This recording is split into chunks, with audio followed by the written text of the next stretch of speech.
یکم محرم الحرام آج اسلام کی پہلی تاریخ ہے۔ سال کی پہلی شہادت کا دن ہے۔ آج امیر المومنین مراد قلب رسول دماد علی المرتضیٰ فاتح بیت المقدس حاکم عناصر و ارباب شہید منبر و محراب رسول انتخاب رب العالمین وزیر پیغمبر خلیفہ دوم فاتح قیصر و کسر امیران عدالت کے نیر تاواں فاروق اعظم سیدنا عمر فاروق رضی اللہ تعالیٰ عنہ کی شہادت کا دن۔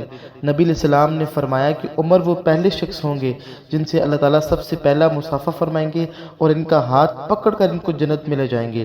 شان عمر کے کیا کہنے، عمر وہ پہلی شخصیت ہیں کہ جنہیں امیر المومنین سے موسوم کیا گیا۔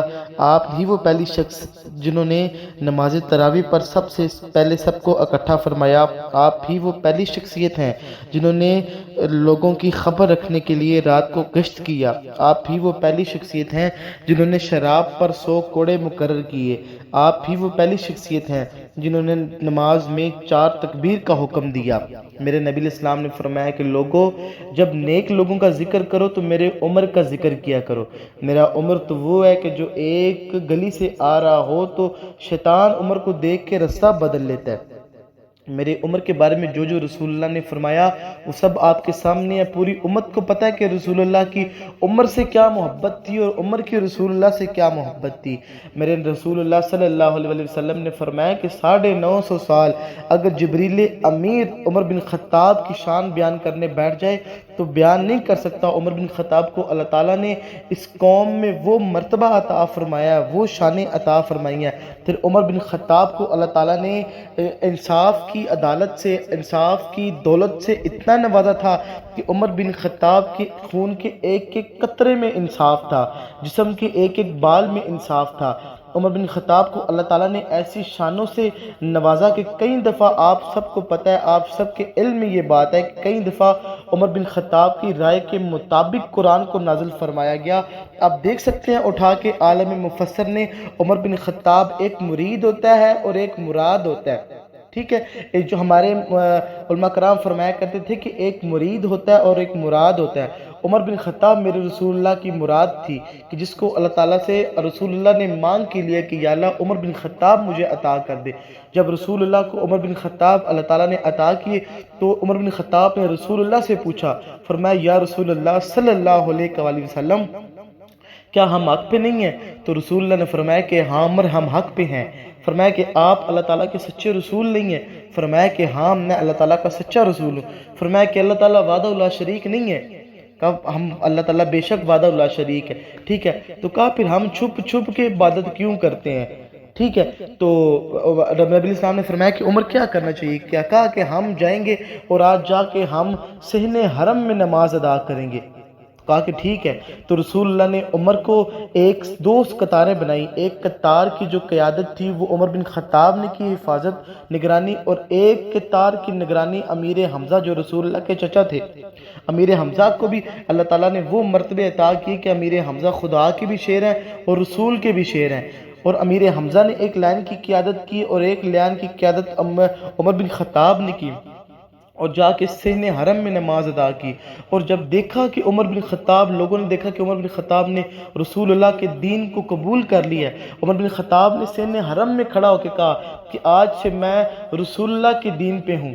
ٹھیک ہے، اور پھر ایک راوی لکھتا ہے کہ ایک ایک کافر کے دروازے کو کھٹکھٹا کر اس کو بولا کہ جس نے اپنے بچوں کو یتیم، اپنی بیوی کو بیوہ اور والدین کی کمر کو جھکانا ہو وہ عمر کے مقابلے پہ آئے، اور کسی میں جرت نہیں تھی کہ وہ عمر بن خطاب کے مقابلے میں آتا۔ عمر بن خطاب پہ اللہ تعالیٰ نے وہ نوازشیں عطا کی۔ پھر جب عمر بن خطاب دوپہر میں اپنا سارا دن میں وزیروں سے ملتے، سفیروں سے ملتے، اور رات کو گلیوں میں گشت کیا کرتے اور جا کے لوگوں کے حال معلوم کیا کرتے، اور بوڑھی اماں جو تھی ایک دفعہ بھوکی تھی تو عمر نے اپنے کندھوں پہ سامان لادا اور جا کے اس بوڑھی اماں کو دیا۔ ٹھیک ہے، ایک دن عمر بن خطاب کا انصاف اور عدالت اور دل تو یہ تھا کہ عمر بن خطاب ایک دن بیٹھ کے رو رہے تھے، تو نوکر تھا اسلم، اس نے پوچھا کہ اے میرے عمر، اے میرے آقا، آپ کیوں رو رہے ہیں؟ تو فرمایا کہ اس دریا فلانا پل ہے تو اس کے اوپر سے بکری کا بچہ گزرا ہے، اس کی ٹانگ پل کے درمیان میں کہیں اٹکی ہے تو اس کی ٹانگ ٹوٹ گئی ہے۔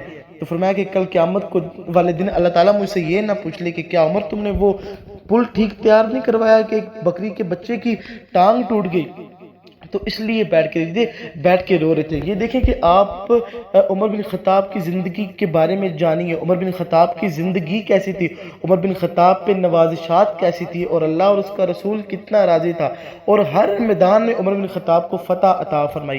عمر بن خطاب نے سب سے کم تنخواہ جو بیت المال سے لی وہ عمر بن خطاب نے لی۔ سال کے 2 سوٹ لیا کرتے تھے، اور راوی لکھتا ہے کہ اس سوٹ کو بھی 17 پیمد لگے ہوتے تھے جو عمر بن خطاب اپنی تنخواہ لیا کرتے تھے۔ سال کے بعد صرف 2 سوٹ لیا کرتے تھے، اور عمر بن خطاب نے سے جو اللہ تعالیٰ نے کم عرصے میں جو دین کا کام لیا، عمر بن خطاب نے 10 سال 6 مہینے اور 10 دن حکومت کی، اور عمر بن خطاب کی فوج کے گھوڑے 23 لاکھ مربع میل کی حکمرانی کے اوپر جو تھے وہ دوڑا کرتے تھے۔ یہ وہ عمر نہیں تھے، وہ نہیں تھا کہ جو آج کے لوگوں کے ووٹوں پہ منتخب کیا گیا حکمران تھا۔ عمر بن خطاب 23 لاکھ مربع میل کے حکمران تھے جن پہ اللہ تعالیٰ نے یہ نوازشیں عطا کی۔ اور جب عمر بن خطاب کا آخری وقت آیا تو عمر بن خطاب نے اپنے بیٹے کو جا کے بولا کہ جاؤ عائشہ صدیقہ سے پوچھو کہ گنبد خضراء میں 3 لوگوں کی جگہ ہے دفن ہونے کی، پہلے رسول اللہ ہے، پھر صدیق اکبر ہے، حکم دیں تو پھر میں بھی وہاں پہ جا کے دفن ہو جاؤں۔ تو بولا کہ جا کے ادب سے پوچھنا، وہ بولے ٹھیک ہے تو مجھے وہاں دفن کر دینا، اگر وہ بولے نہیں تو پھر جہاں دل کرے وہاں دفن کر دینا۔ ان کا بیٹا گیا، عائشہ صدیقہ جو مومنوں کی ماں رضی اللہ تعالیٰ عنہ، ان کی بارگاہ میں جا کے بولا کہ سلام پیش کیا، اور پردے میں رہ کے ادب سے پوچھا کہ میرے والد کا یہ حکم ہے کہ حکم دیں تو ان کا وقت قریب ہے، تو اگر حکم دیں تو رسول اللہ کے قدموں میں وہ دفن ہونا چاہتے ہیں۔ تو عائشہ صدیقہ پردے میں بیٹھ کے تو رونے لگی، تو ان کا عمر بن خطاب کا بیٹا کہتا ہے کہ میں نے عائشہ صدیقہ کی ہچکیوں کی آواز سنی، پلک پلک کے رو رہی تھی، اور کہا کہ اے عمر کے بیٹے وہ جگہ تو میں نے اپنے لیے رکھی تھی، لیکن یہ عمر ہے، عمر کو میں انکار نہیں کر سکتی۔ عمر نے اللہ اور اس کے رسول کے ساتھ جو وفا کیا ہے اور رسول اللہ کے دین کا ناموس پہ جو پہرا دیا ہے، عمر کو بولو تم وہاں پہ دفن ہو، جو مجھے جنت البقیع میں دفن کر دینا، جہاں دل آئے میرے مرنے کے بعد جب وقت آئے گا تو دیکھا جائے گا مجھے کہاں دفن کرنا ہے، آپ عمر کو بولو کہ وہاں دفن ہو جائے۔ تو پھر وہاں پہ دفن کیا گیا، تو رسول اللہ نے فرمایا کہ اے عمر دیکھو دنیا میں تم نے میرے ساتھ وفا کی ہے، میرے اسلام پہ پہرا دیا، میرے دین پہ پہرا دیا، آج تم میرے ہمسائے ہو، تو قیامت تک یہ انعام ہے۔ رسول اللہ صلی اللہ علیہ وسلم رسالت مآب کی بارگاہ تو ہوا ہے کہ 70,000 فرشتے صبح آتے ہیں اور 70,000 فرشتے شام کو آتے ہیں، اور جو فرشتہ ایک دفعہ ہو کے گزر جاتا ہے قیامت تک اس کی باری نہیں آتی، اس کا دل ہوتا ہے کہ کاش اللہ مجھے دوبارہ موقع دے اور میں رسول اللہ کی بارگاہ میں جا کے سلام پیش کر سکوں۔